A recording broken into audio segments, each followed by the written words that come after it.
สวัสดีครับกับผมในฐานะตัวแทนนักเรียนโรงเรียนพุทธศาสนาวันอาทิตย์วัดธรรมารามขอกราบขอบพระคุณท่านผู้มีเกียรติทุกท่านที่มางานในวันนี้ครับสวัสดีครับ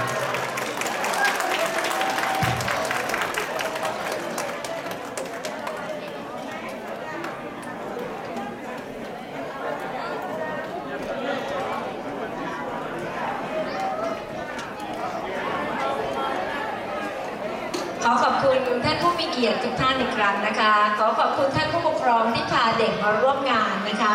วันนี้เด็กของเราก็ฝึกซ้อมเพลงนี้นะคะวัดธรรมารามเวอร์ชันใหม่นะคะโดยคุณแม็กนะคะดิฉันขอเรียนเชิญนะคะคุณเพ็ญจันทร์เลิศบุรพานะคะประธานจัดงานของเรา